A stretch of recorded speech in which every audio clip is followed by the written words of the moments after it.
L'officier Daniels croyait être intouchable. Pendant des années, il avait intimidé, harcelé et abusé de son pouvoir, en particulier à l'encontre des personnes noires. Ainsi, lorsqu'il aperçut une femme noire dans le tribunal, il n'hésita pas, il l'attrapa, la poussa et l'humilia devant le juge et les témoins. Il s'assura qu'elle sache qui était responsable, mais elle fouilla dans sa veste et en sortit un badge. La salle d'audience tomba dans un silence total.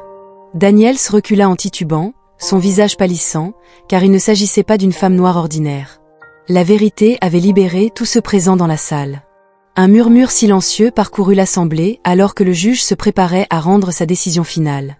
L'officier Daniels se tenait là, avec son arrogance habituelle, son uniforme impeccable et son badge brillant sous les lumières fluorescentes.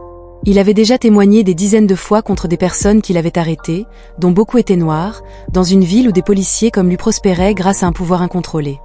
Ce jour-là, il pensait que rien n'allait changer. Au fond de la salle, les portes s'ouvrirent. Une femme en élégant costume noir entra, se déplaçant avec une autorité tranquille. Elle dégageait la confiance de quelqu'un dont la simple présence exigeait le respect. Elle prit place dans la galerie, ses yeux perçants fixés sur Daniels, qui continuait à déverser son témoignage. Daniels la remarqua presque immédiatement, son regard vacillant entre agacement et condescendance. Une autre femme noire, probablement la parente de quelqu'un espérant un miracle, se leva après qu'il eut souri en se tournant vers le juge. Daniels se raidit, plissant les yeux. Elle n'était pas une observatrice ordinaire.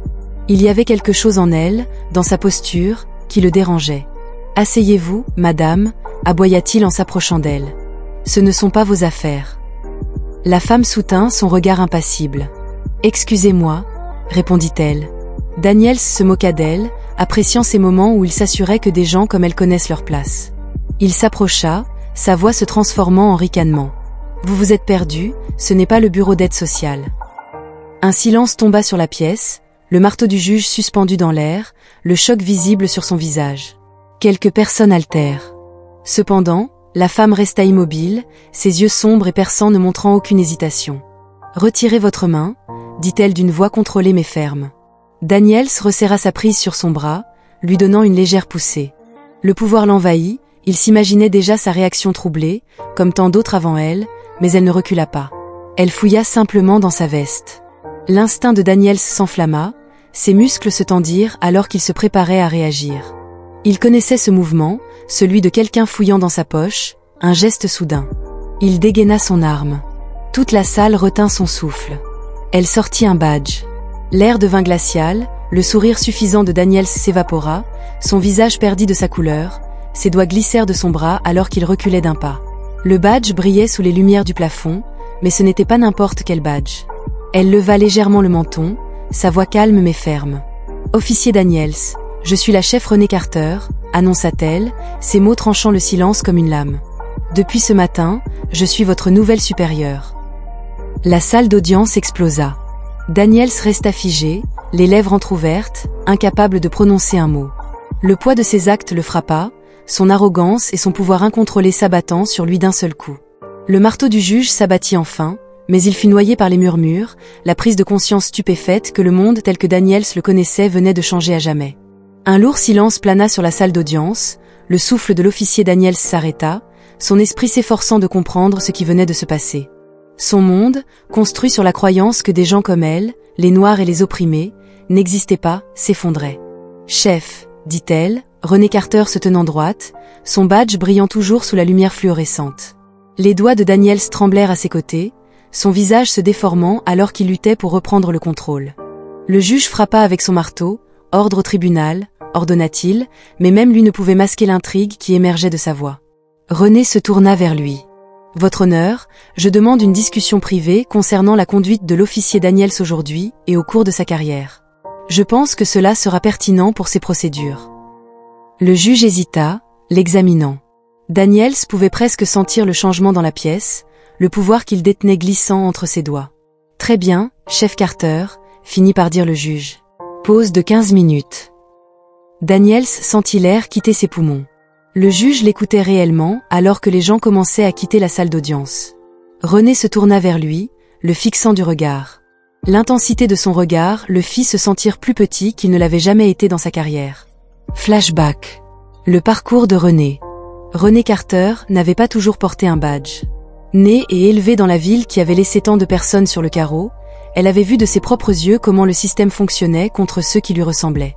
Son père, pasteur local, prêchait toujours la justice, mais savait que celle-ci était rare pour les familles noires de leur quartier. À 16 ans, Renée avait assisté à l'arrestation de son frère aîné, simplement parce qu'il correspondait à une description. Elle était restée figée, tenant la main de leur mère pendant que les officiers le tiraient de sa voiture, le plaquaient contre le capot et le menottaient. Il n'avait rien fait de mal, mais cela n'avait pas d'importance. Cette nuit-là l'avait marquée. Elle comprit alors que la seule façon de combattre un système corrompu était d'y entrer pour le changer. Malgré tous les obstacles, le racisme dans le milieu universitaire, des officiers blancs doutant de son autorité, des supérieurs remettant en question ses décisions, elle avait gravi les échelons. Aujourd'hui, elle était la première femme noire chef de police de l'histoire de la ville, et sa première tâche était de nettoyer la corruption dans la salle d'audience. Daniel s'arpentait l'allée vide, son pouls martelant dans sa gorge. Il devait régler cela. Il avait des relations, des gens qu'il avait protégés pendant des années. Il attrapa son téléphone et composa rapidement. « Ouais, c'est moi », murmura-t-il lorsque la ligne décrocha. « On a un problème. » Renée se trouvait dans une pièce privée avec le juge et l'avocat de la défense. « Votre honneur », dit-elle en posant un épais dossier sur la table. « Concernant le cas de Jamal, je veux que vous voyiez quelque chose. » Le juge l'ouvrit. À l'intérieur se trouvaient des dossiers, des plaintes, des poursuites, des rapports sur l'usage excessif de la force, tous portant un seul nom, officier Daniels. Le visage du juge s'assombrit. Pourquoi n'ai-je pas vu cela plus tôt? Parce que Daniels s'était protégé, répondit simplement Renée. Mais plus maintenant. Un coup à la porte, un officier entra, visiblement mal à l'aise. Chef Carter, vous devriez peut-être voir ça. Renée le suivit dans le couloir. Devant le palais de justice, les journalistes commençaient déjà à se rassembler, et au centre de tout cela, Daniels, flanqué d'un avocat et de quelques officiers de haut rang, parlait dans un micro. « C'est un coup politique », déclara-t-il. « Je n'ai rien fait de mal, je suis pris pour cible parce que je respecte la loi. » Renée serra la mâchoire, il allait se battre, mais c'était bien, car elle était prête. Elle se tenait à l'entrée du palais de justice, observant le cirque médiatique se dérouler. L'officier Daniels était déjà en train de tourner son récit en jouant la victime, se faisant passer pour un policier dévoué attaqué. « Voilà ce qui arrive quand on fait son travail », dit-il en secouant la tête, feignant la frustration. « J'ai passé des années à protéger cette ville, à mettre des criminels derrière les barreaux, et maintenant, à cause des jeux politiques, ma carrière est détruite. » Les poings de Renée se serrèrent à ses côtés. Elle avait déjà vu comment des hommes comme lui déformaient la réalité pour se transformer en martyrs, mais cette fois, elle ne laisserait pas la vérité être enterrée dans le palais de justice. La véritable bataille commença lorsque Renée entra dans la salle d'audience. Son téléphone vibra, un message des affaires internes disait « Soyez prudente. Daniels a toujours des gens qui le protègent. » Elle soupira, consciente que ce ne serait pas un combat facile, mais elle s'était préparée à ce moment depuis des années. Le juge rappela la séance à l'ordre, son regard passant de Daniels à Renée. « Chef Carter, j'ai examiné les documents que vous avez fournis, » dit-il. « Ce sont des allégations sérieuses. » Daniels se pencha en arrière sur sa chaise, les bras croisés, sa confiance défiant les allégations. « Votre honneur, » dit-il doucement, « rien n'est prouvé et soyons honnêtes, le chef ici semble avoir une vendetta personnelle contre moi. » Renée s'avança. « Ce n'est pas personnel, officier Daniels, c'est la justice. » Elle se tourna vers le juge. « Votre honneur, je demande que tous les dossiers successifs de l'officier Daniels soient rouverts, en commençant par le cas de Jamal Brown. » Un murmure parcourut la salle d'audience. Daniels serra la mâchoire.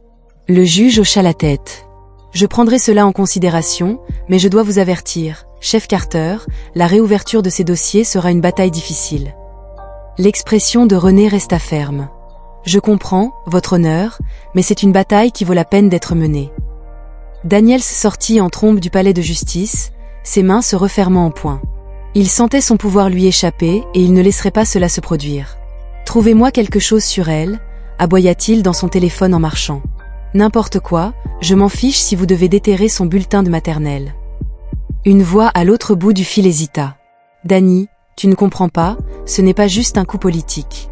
Les Carter ont des preuves, de vraies preuves. » Daniels ricana. « Alors nous nous assurons que personne ne le voit. » Cette nuit-là, une silhouette masquée s'introduisit dans la salle des preuves internes du département de police. Les dossiers furent retirés, les ordinateurs effacés. Le matin suivant, le dossier contre Daniels était plus mince, mais Renée l'avait anticipé. En arrivant au poste, elle trouva son bureau saccagé, des papiers éparpillés et un message d'avertissement sur son bureau. Elle recula, ramassa le journal, le lut lentement, puis sourit. Daniels venait de commettre une erreur fatale. Elle se tourna vers son assistante. « Donne-moi un mandat, je sais exactement où chercher. » L'air du matin était lourd de tension alors que Renée se tenait devant le palais de justice, ses doigts enroulés autour d'un nouveau mandat. L'effraction dans la salle d'épreuves du département avait été un geste désespéré. Daniels paniquait et quand des hommes comme lui paniquaient, il devenait négligent. Son instinct lui disait que Daniels avait une police d'assurance, un endroit où il cachait la vraie saleté, et elle savait exactement où chercher. Une affaire cachée refaisait surface. Renée et son équipe arrivèrent à l'unité de stockage hors service de Daniels, une porte métallique sans prétention dans un bâtiment délabré à la périphérie de la ville. Armée du mandat, elle observa les officiers couper la serrure et ouvrir la porte. À l'intérieur se trouvaient des boîtes de dossiers, de vieux documents d'affaires et quelque chose de terrifiant. Une pile de vieilles cassettes VHS et de clés USB étiquetées avec des noms, toutes victimes de l'officier Daniels. Le souffle de Renée se coupa lorsqu'elle en prit une étiquetée « Marcus Avery 2012 ». Marcus Avery était un nom qu'elle connaissait, un adolescent noir tué lors d'un contrôle de routine. Daniels avait prétendu avoir cherché une arme, mais Renée avait toujours soupçonné qu'il y avait plus dans l'histoire.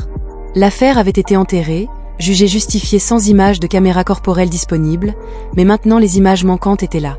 Ses mains tremblaient alors qu'elle branchait la clé USB sur son ordinateur portable. Son équipe se regroupa autour d'elle. L'écran s'alluma, montrant la caméra corporelle de Daniels cette nuit-là. La vérité était pire qu'elle ne l'avait imaginé. Daniels avait posé une arme sur le corps du garçon. La vidéo le montrait laissant tomber négligemment une arme à côté de la main sans vie de Marcus, comme si c'était une routine. Il n'y avait aucune hésitation, aucun remords. Juste une autre dissimulation dans une longue liste. La pièce devint silencieuse. L'un des officiers, une jeune recrue, déglutit difficilement. Jésus-Christ. La mâchoire de Renée se serra. Elle savait que Daniels s'était corrompu, mais c'était un meurtre et maintenant elle avait la preuve pour le faire tomber. Daniels commençait à perdre le contrôle. Pendant ce temps, Daniels s'était assis dans un bar faiblement éclairé, faisant tournoyer du whisky dans son verre. Son téléphone vibra. C'était son contact dans la salle d'épreuve. « Nous avons un problème. » Daniels se raidit. « Que voulez-vous dire ? » « Ils ont trouvé les bandes. Ils ont tout trouvé. » Le verre glissa de ses doigts, se brisant sur le sol. « Non, non, c'est impossible, » marmonna-t-il. Son esprit s'emballa. Comment cela pouvait-il arriver ? Son monde, celui où il était intouchable, s'effondrait. Renée fit son geste ce soir-là. Elle tint une conférence de presse sur les marches du commissariat. « Dans mes mains, » dit-elle en levant la clé USB. C'est une preuve irréfutable que l'officier Daniels a falsifié des rapports, a planté des preuves et a dissimulé ses crimes, y compris le meurtre de Marcus Avery. Des halètements parcoururent la foule. Les journalistes se précipitèrent pour tendre leur micro, observant de loin, sentant son estomac se nouer. Elle ne s'arrêta pas. Pour la première fois de sa carrière, il n'avait aucun moyen de s'en sortir. La conférence de presse fit le tour des médias. Chaque chaîne d'information, chaque titre, chaque plateforme de médias sociaux était inondée de la même révélation choquante. L'officier Daniels avait exposé des images secrètes révélant une dissimulation de meurtre. Renée resta ferme alors que les caméras clignotaient, sa voix stable alors qu'elle poursuivait. Il ne s'agit pas seulement d'un mauvais policier, il s'agit d'un système qui lui a permis d'opérer sans conséquence pendant des années, et cela se termine maintenant. Daniels s'était assis, figé, dans sa voiture garée sur un terrain vague à la périphérie de la ville, son téléphone vibrait sans arrêt avec des messages de ses collègues, de ses supérieurs et du syndicat. Certains lui conseillaient de se faire discret, d'autres coupaient complètement les ponts. Il serrait la mâchoire, agrippant si fort le volant que ses jointures devenaient blanches. Le système même qui l'avait protégé si longtemps lui tournait le dos. Puis vint le coup final, son avocat l'appela. « Daniels, » dit une voix hésitante à l'autre bout du fil, « le département s'apprête à vous suspendre indéfiniment sans solde. » L'estomac de Daniels était noué. Il ne pouvait pas laisser faire ça, siffla-t-il. Il avait des connexions, il avait de l'influence. L'avocat avait hésité. On disait qu'ils avaient la vidéo de Marcus Avery, qu'elle était indiscutable.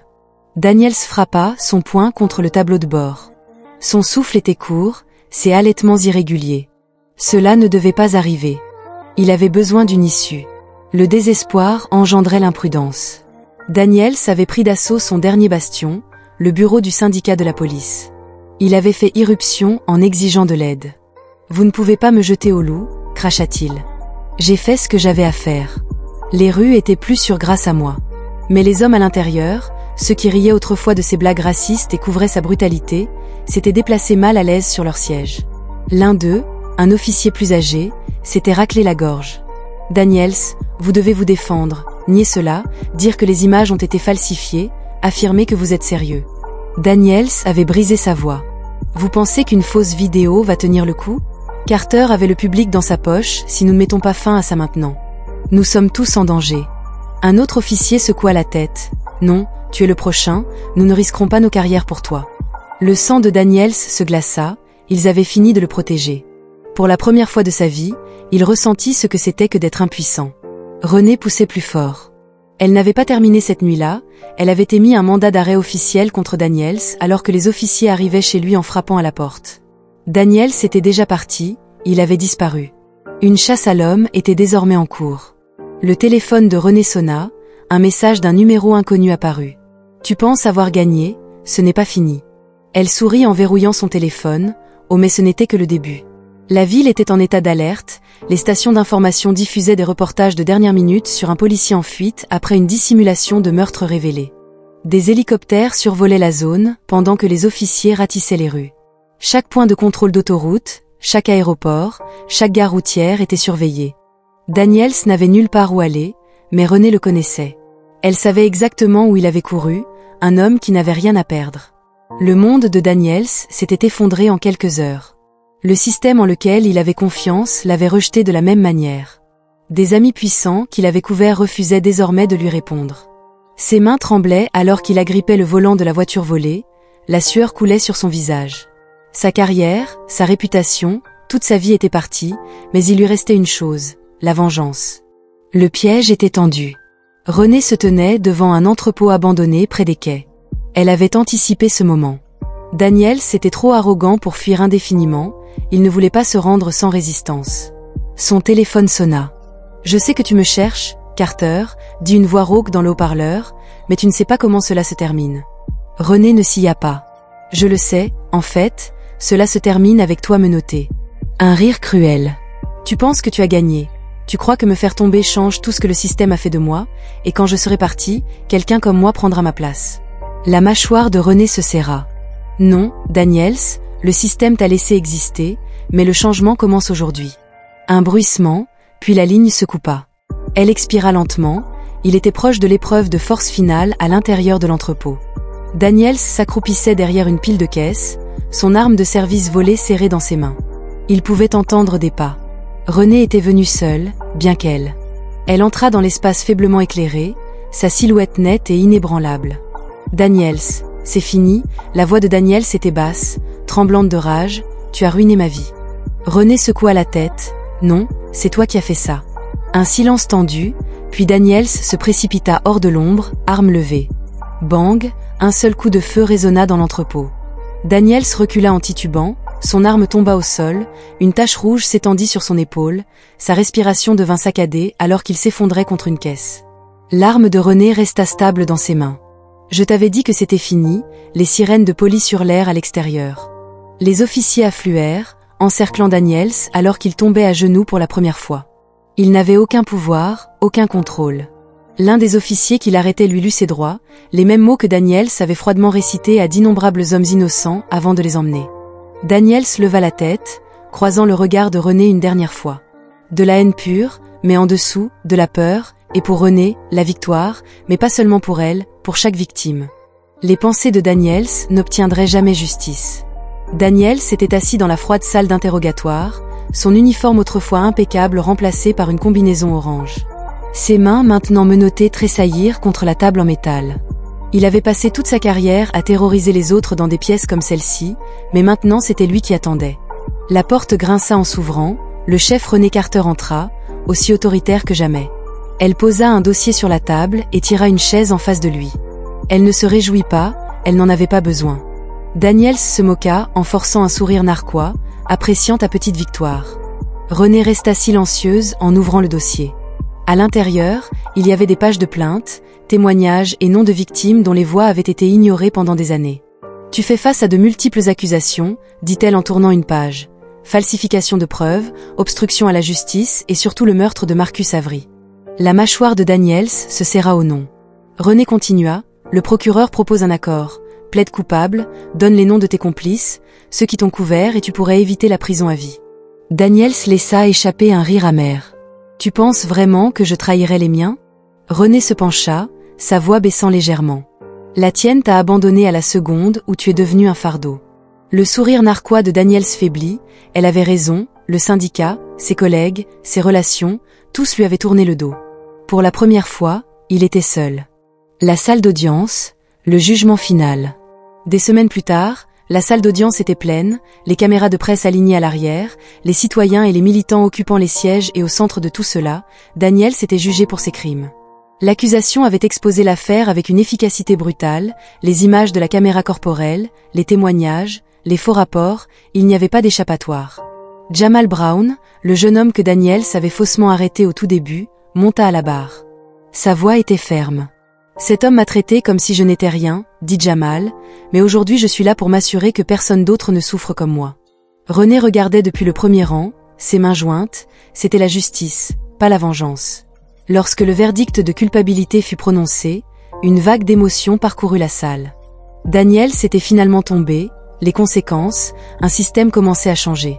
Daniels fut condamné à 25 ans sans libération conditionnelle, sa chute déclencha une vague de réformes dans le département, d'autres officiers démissionnèrent, les enquêtes sur la corruption s'intensifièrent et pour la première fois en des années, les gens croyaient au changement. René se tenait devant le palais de justice, respirant l'air frais.